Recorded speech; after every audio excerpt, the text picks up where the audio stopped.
Muy bien, que comencemos. Primeramente voy a comenzar en efecto con el papel azul, el arreglo de nuestro estudio esta noche. Y hay que repasar lo que consideramos en el domingo pasado, porque esta lección tiene como su fundamento la lección anterior. Primeramente necesitamos recordar quién da, estamos discutiendo llaves. ¿Quién da las llaves? ¿Recuerdan? Cristo da las llaves. ¿Quiénes reciben las llaves? Cada creyente, cada cristiano. Si crees en Cristo, tienes también dos llaves. Claro, es símbolo de la autoridad que tienen ustedes, pero se habla de la Escritura en cuanto a llaves. ¿A qué autoridad dan las llaves? ¿Qué abren? ¿Qué cierran? ¿Recuerdan? La puerta al cielo. Tienen en sus manos, como creyentes, llaves que abren la puerta y cierran la puerta del cielo. Las llaves encierran las puertas del cielo, ¿quiénes? Los que no creen, los no arrepentidos, los que no confiesan sus pecados y no confían en Cristo para quitar los pecados. Estos encerramos las puertas al cielo. Y las llaves abren el cielo a quienes. Obviamente los creyentes, a los arrepentidos, los que sí confesamos nuestro pecado y consideramos que necesitamos la salvación de Jesucristo. El uso de las llaves, ¿qué propósito tiene? Que todos creen en Jesucristo. Cuando encerramos las puertas al cielo, como Él necesitaba encerrar las puertas del cielo, los no arrepentidos, queremos que se arrepienten. Queremos que sí piensen, pues es necesario conseguir perdón de los pecados, es necesario conseguir la salvación y tocan a la puerta al cielo y entonces por Jesucristo podemos abrir la puerta. Este es el propósito. Este es el resumen del uso individuo de las llaves. Pero ¿qué pasa cuando hay muchos creyentes como aquí estamos esta tarde? Entonces, ¿qué pasa? Pues la iglesia tiene su uso de las llaves también. Es lo que vamos a estudiar ahora. Comenzamos, como dicho, en la página 1023. Mateo 18, 15 hasta 20 y vamos a considerar primeramente las llaves son dadas también a qué institución. Leeré, son las palabras de Jesús, dice, si tu hermano peca contra ti, ve a solas con él y hazle ver su falta. Si te hace caso, has ganado a tu hermano, pero si no, lleva contigo uno o dos más, para que todo asunto se resuelva mediante el testimonio de 2 o 3 testigos. Si se niega a hacerles caso a ellos, díselo a la iglesia. Y si incluso a la iglesia no se le hace caso, trátalo como si fuera un incrédulo o un renegado. Les aseguro que todo lo que ustedes aten en la tierra quedará atado en el cielo, y todo lo que desaten en la tierra quedará desatado en el cielo.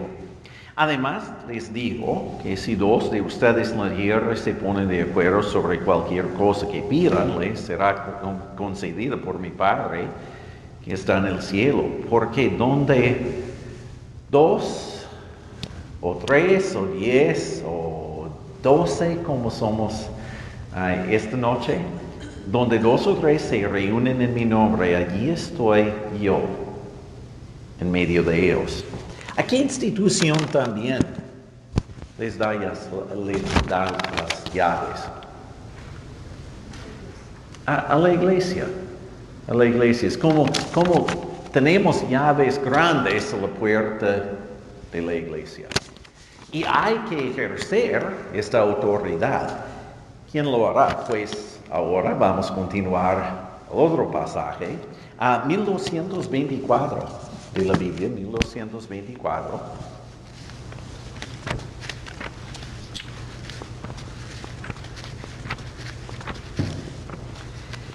En 1224 vamos a considerar Efesios 4, 11 hasta 13. Y vamos a preguntarnos, ¿el Señor Jesús le da a la iglesia para ayuda a quiénes? ¿A quiénes en este pasaje? 1224, leeré, comenzando en 11, segunda columna. Él es Jesús. Él mismo constituyó a unos apóstoles, no los tenemos en la iglesia hoy día, pero en aquel entonces sí. A otros profetas, otra vez en nuestra iglesia no los tenemos hoy día. A otros evangelistas, tampoco hoy día, pero sí hoy día a otros pastores, maestros, a fin de capacitar al pueblo de Dios para la obra del servicio, para edificar el cuerpo de Cristo. De ese modo todos llegaremos a la unidad de la fe y del conocimiento del Hijo de Dios, una humanidad perfecta, es decir, cumplida, que se conforme a la plena estatura de Cristo. La pregunta, como dicho, el Señor Jesús le da a la iglesia para ayuda. ¿Quiénes? ¿Qué dice el fin de 11? Pastores y maestros.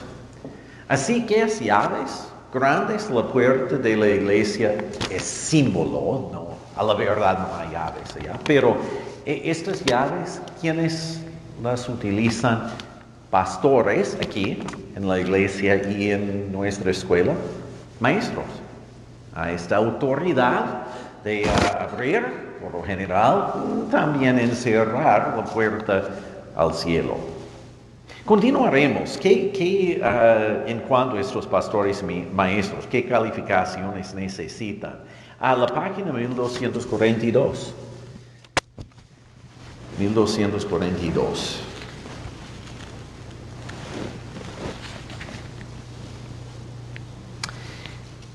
En 1242 leeremos de obispos. Obispos son pastores, supervisores del alma, pastores. Y se aplica también lo que vamos a estudiar a los maestros en nuestra escuela. 1242, capítulo 3, se dice, y ahora es San Pablo quien escribe, se dice, es verdad, que si alguno desea ser obispo, pastor, otro nombre de pastor, a noble función aspira, así que el obispo debe ser intachable. Esta palabra es muy importante. Intachable, esposo, y así obviamente varón. Todos los pastores son varones. Esposo de una sola mujer, moderado, sensato, respetable, hospitalario, capaz de enseñar. Otra cosa que es muy importante. No debe ser borracho, ni pendenciero, ni amigo del dinero, sino amable y apacible. Debe gobernar bien su casa y hacer que sus hijos le obedezcan con el debido respeto. Porque el que no sabe gobernar su propia familia, ¿cómo podrá cuidar de la iglesia de Dios? No debe ser un recién convertido, no sea que se vuelva presuntuoso y caiga en la misma condenación en que cayó el diablo. Se requiere además que hablen bien de él los que no pertenecen a la iglesia para que no caiga en descrédito en la trampa del diablo. Bien, la pregunta, ¿qué calificaciones necesitan los pastores y maestros? Hemos leído una lista entera, pero quiero decir que en efecto hay dos calificaciones. intachable, y la mayoría de la lista tiene que ver con ser intachables y también capaces de enseñar. Estas dos cosas. ¿Qué necesita un pastor? Pues capacidad de enseñar. Los que no lo tienen no pueden ser pastor. Lo mismo con un maestro. Intachable. ¿Por qué? No solamente enseñamos la palabra de Dios, sino somos ejemplo de la palabra de Dios. Y si pecamos de manera muy grave, no podemos servir como pastores. Vamos a hablar más en cuanto a esto después, pero quiero enfatizar. No es que no somos pecadores. Claro, somos pecadores. Ustedes saben mis pecados más que conozco los pecados de ustedes. Porque predico y enseño y siempre utilizo mis propios ejemplos como pecados. Pero sí somos intachables. Es decir, que no somos sujetos a una acusación de un pecado grave. ¿Ok? Puede ser que tengo malos pensamientos de vez en cuando, pero no he asesinado. Puede ser que soy varón normal, pero no he cometido adulterio, ¿ok? Intachable no significa sin pecado, significa sin gran pecado, sin pecado grave. Y si cometemos, nosotros pastores, maestros, cometemos un pecado grave, entonces somos expulsados del ministerio. Más en cuanto a esto en nuestra discusión. Continuamos. Como el video dijo de buen modo, no solamente por medio de nuestras calificaciones somos pastores, sino hay cosa más que es necesario. 1203, la página.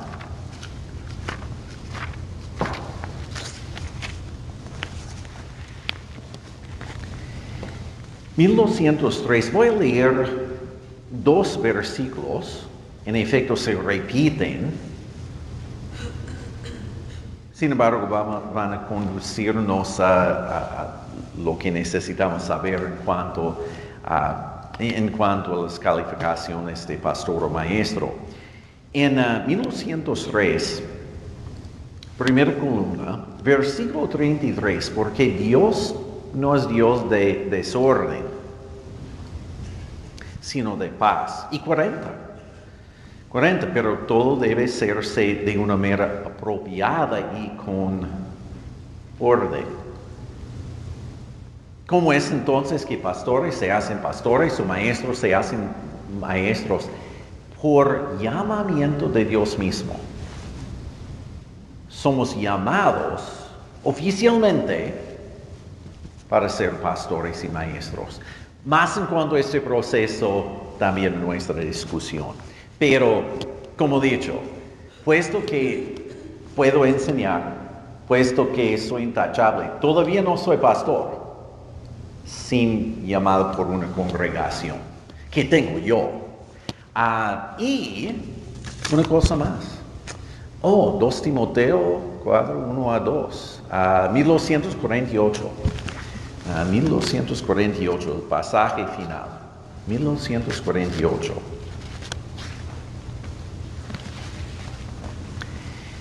Y vamos a preguntarnos, como pueden ver, pastores y maestros, ¿qué hacen?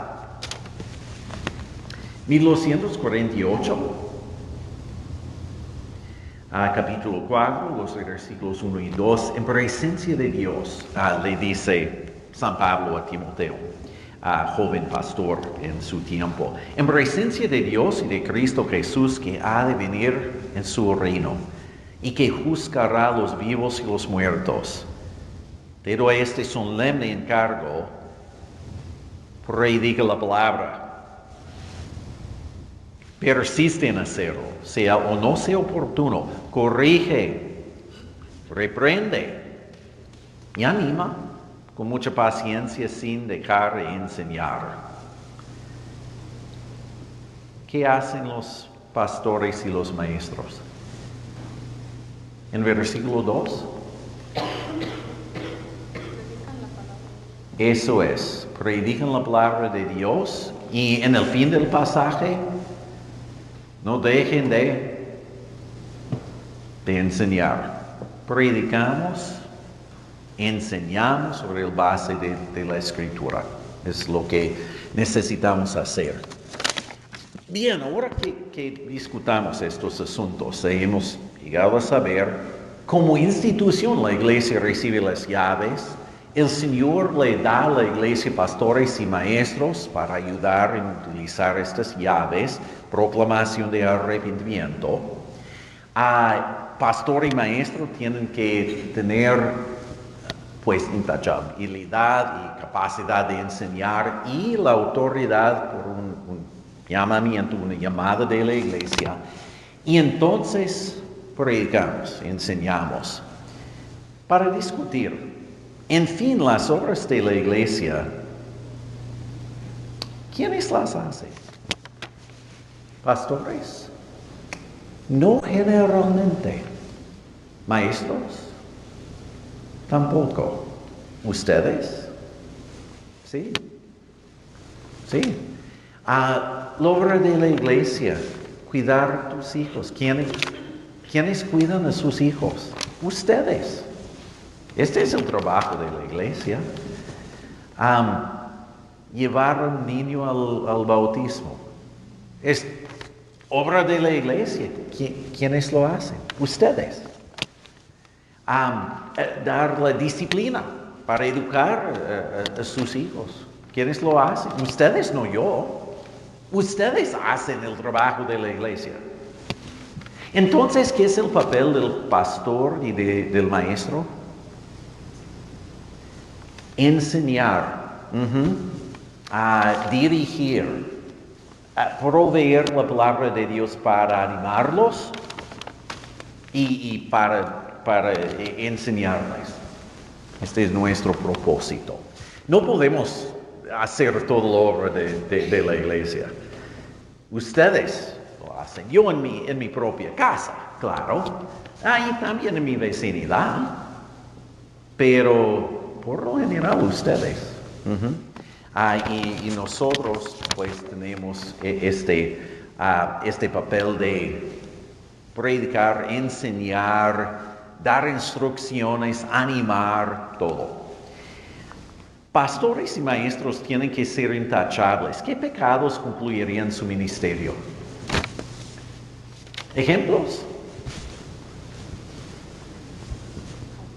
Adulterio. Si un pastor comete adulterio, es expulsado de su ministerio. A lo menos en nuestro sínodo, porque seguimos la palabra de Dios. ¿Ok? ¿Y por qué? Porque enseñamos no solamente por nuestras palabras, sino por nuestras obras y ejemplos. Y no puedo cometer adulterio. Y entonces en clase de catecismo digo, no cometerás adulterio, el sexto mandamiento. Y los estudiantes dicen, pero pastor, tú lo has hecho. No puede ser. Y por esta causa no he cometido adulterio. Y mi esposa me mataría. Y está bien, debe matarme por eso. Pero adulterio, buen ejemplo de un pecado que no se puede hacer por un pastor o maestro. ¿Otro pecado? Borracho, la verdad. Uno que es alcohólico o abusa de drogas, no puede ser pastor. A lo menos cuando es borracho. Y para divulgar todo, no he sido emborrachado jamás en toda mi vida. Otro pecado. Robo. Yo conozco a un hombre de mi congregación materna en el norte de este estado. Sirvió en Fond du Lac y tuvo deudas y hurtó de la ofrenda para cubrir sus deudas. Y fue expulsado de su ministerio, y apropiadamente así. Divorcio. Divorcio es otro. Si alguien no puede continuar en un matrimonio, ¿cómo puede gobernar la iglesia? Crimen.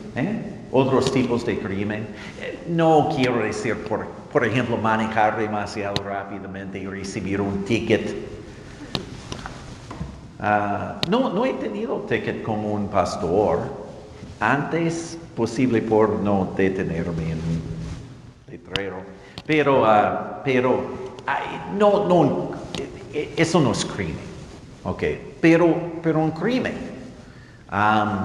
Robarle el gobierno por nuestros impuestos, por ejemplo. Y falsa doctrina, enseñar falsedad. Sería causa de expulsar un hombre del ministerio. Y también nuestros maestros, no solamente pastores. Y ustedes deben saberlo.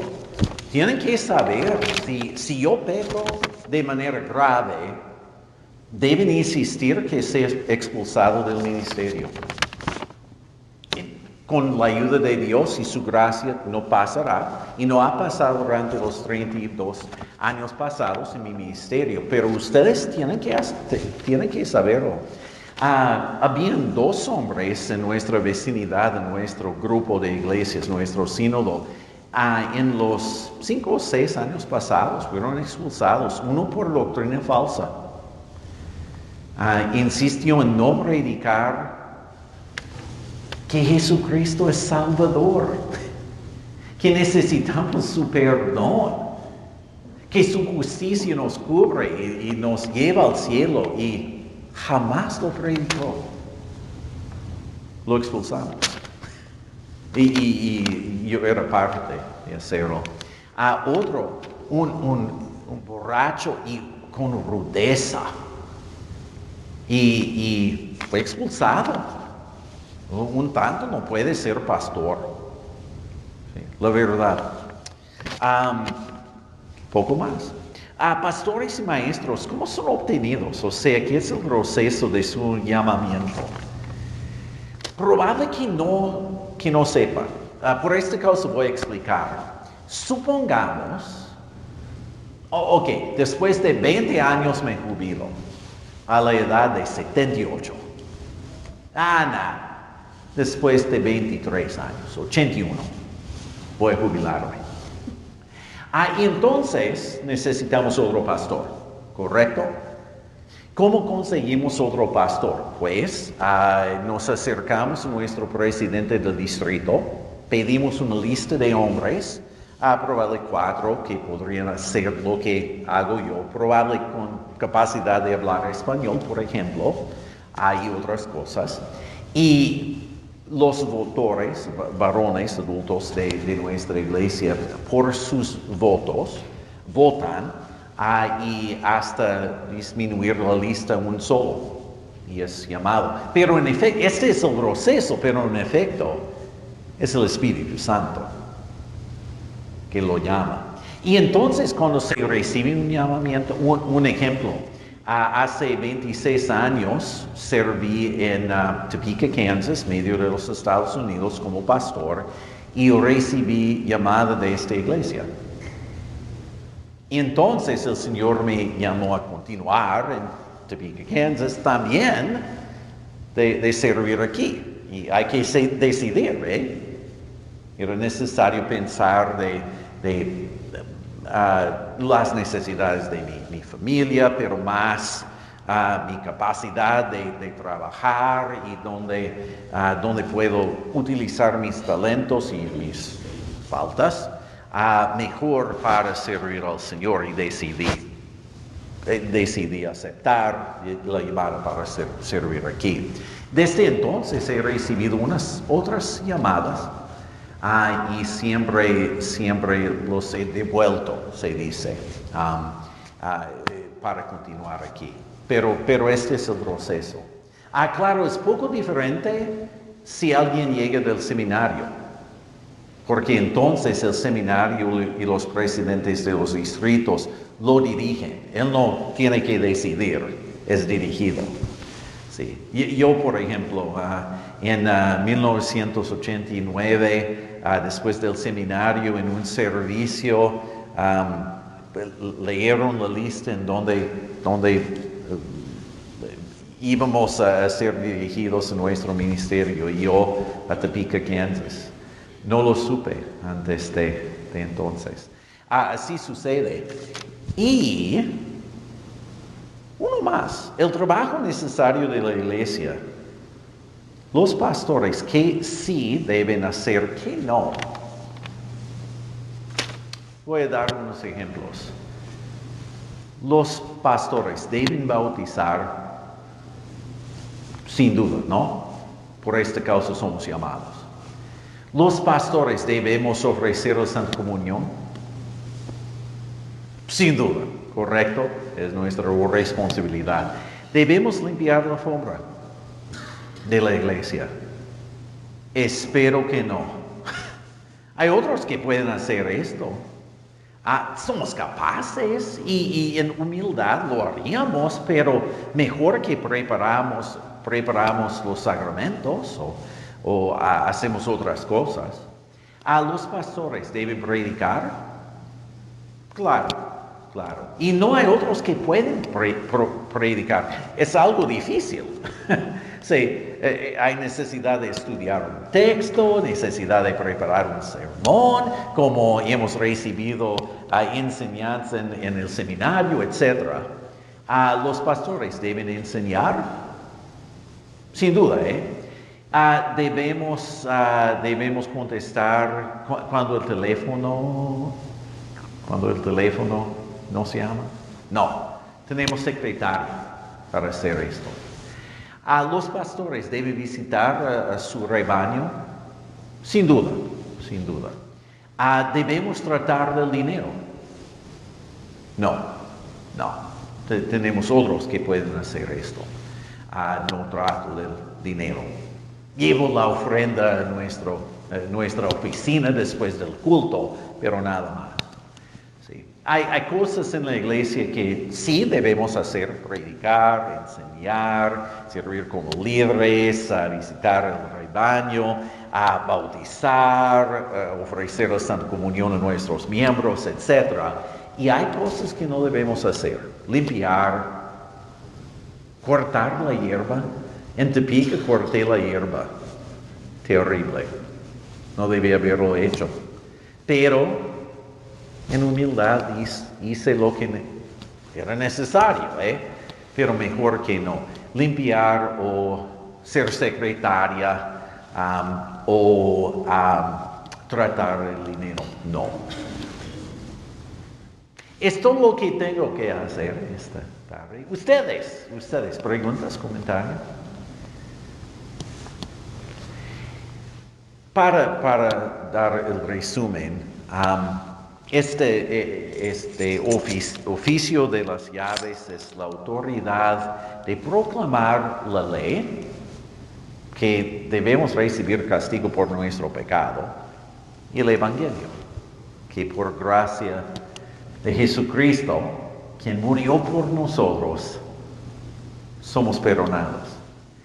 Y ustedes tienen la autoridad de proclamar estas cosas. Espero que las proclamen, en especial en la familia. Y cuando se entra en la iglesia, hay los que son dirigidos de hacerlo: pastores, maestros, dones de Dios, y ustedes han estudiado poco en cuanto a nosotros esta tarde. ¿Preguntas, comentarios? Ok.